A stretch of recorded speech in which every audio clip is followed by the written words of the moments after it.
নমস্কার, আমি তনুপ বলছি। আজকে আমি আপনাদের কাছে নতুন একটা ভিডিও নিয়ে এসেছি। এই ভিডিওতে আমি এমন একজন ব্যক্তির কথা বলবো, তিনি একসময় চট্টগ্রাম অস্ত্রাগার লুণ্ঠনের জন্যে ব্রিটিশ সাম্রাজ্যবাদের কাছে জেল খেটেছিলেন। পরবর্তীকালে তিনি ব্যাংক ডাকাতে পরিণত হয়েছিলেন। তারপরেও তিনি একজন সিনেমার প্রডিউসার হয়েছিলেন। তিনি গোটা চারেক ভালো ভালো ছবি প্রডিউস করেছিলেন। যাই হোক, আপনারা ঘটনাটা দেখুন, শুনুন এবং আপনাদের কেমন লাগলো সেটা কমেন্টে লিখে জানাবেন, লাইক শেয়ার করবেন এবং শেষে অতি অবশ্যই চ্যানেলটি সাবস্ক্রাইব করে দেবেন। এবার আসছে মূল ঘটনাটা প্রসঙ্গে। মাস্টারদা সূর্য সেনের স্নেহধন্য দুর্ধর্ষ বিপ্লবী ছিলেন অনন্তলাল সিংহ।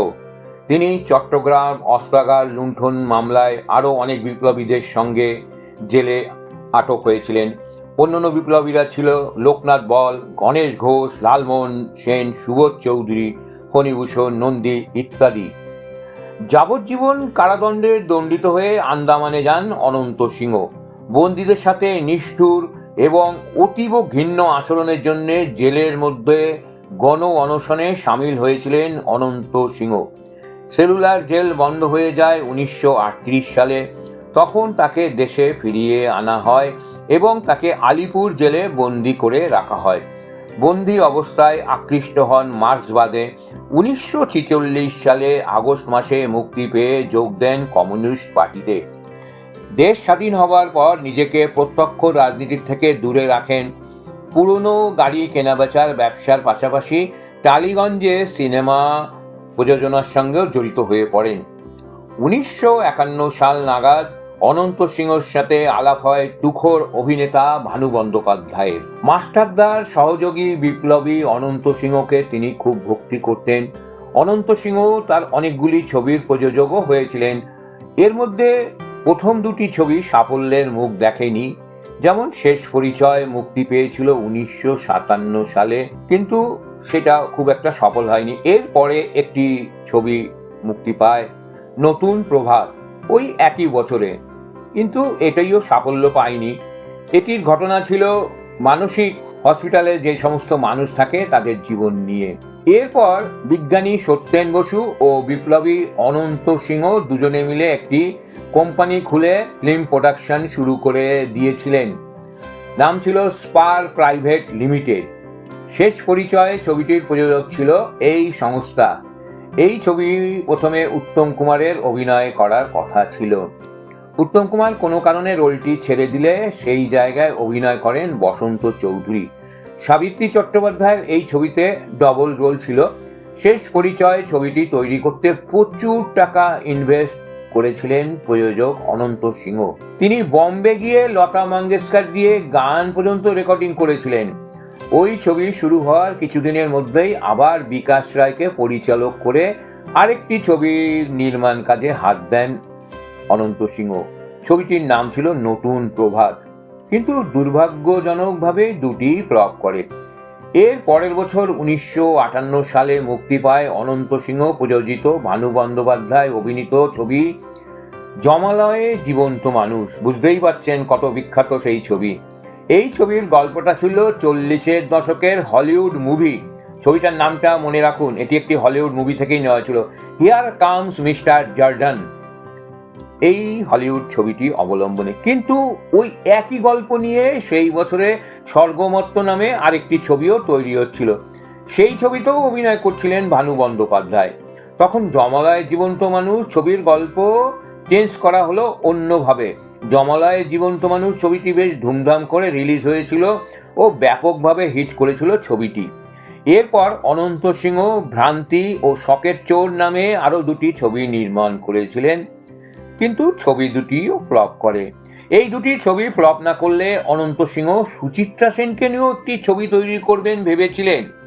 সেটি ছিল নিহার রঞ্জন গুপ্তের একটি গল্প নিয়ে, কিন্তু এই দুটি ছবি ফ্লপ করায় সেটি আর সম্ভব হলো না। 1970-এর দশকে এই বিপ্লবী অনন্ত সিংহ গ্রেপ্তার হয়েছিলেন। ঘটনাটা ছিল এমন, 70 দশকে অনন্ত সিংহ আগে ঘটে যাওয়া কিছু ব্যাংক ডাকাতির কারণে গ্রেপ্তার হন। 1960 সালে কলকাতার পার্ক স্ট্রিটে ঘটে যাওয়া এক ব্যাংক ডাকাতির ঘটনায় প্রায় 10 বছর পরে 1970 সালে 10ই জানুয়ারি গড়িয়ায় সম্পর্কে তার কাকাবাবুর বাড়ি থেকে গ্রেপ্তার করেছিল পুলিশ। বিপ্লবী অনন্ত সিংহ ডাকাতি কাণ্ডে জেল খেটেছিলেন, এটা ঐতিহাসিকভাবে সত্য, কিন্তু কেন তিনি এই কাজ করেছিলেন তা অনেকেই বোঝার চেষ্টা করেন না। 1959 সালে খাদ্য আন্দোলনে অসংখ্য অসহায় মানুষের সাহায্যার্থে অনন্ত সিংহ সংগঠন করে দেশের দরিদ্র মানুষের সেবা করার কাজ শুরু করেছিলেন। এই কাজ করতে গিয়ে তিনি নিজে এক প্রকার নিঃস্ব হয়ে গেছিলেন।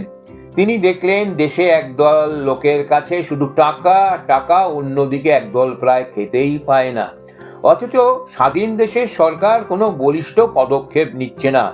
স্বাধীন দেশেই অসহায় মানুষ শুধু না খেতে পেয়ে একটু একটু করে মৃত্যুর দিকে এগিয়ে যাচ্ছে।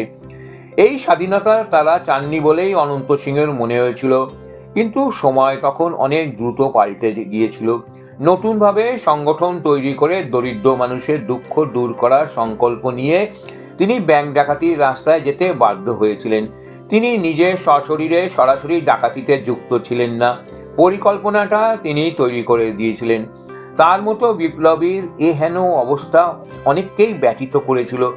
এই সময় এক সাংবাদিক অনন্ত সিংহকে ডাকাত বললে ভানু বন্দ্যোপাধ্যায় প্রচণ্ড রেগে গিয়ে তাকে গালাগাল দিয়ে বাড়ি থেকে বের করে দেন।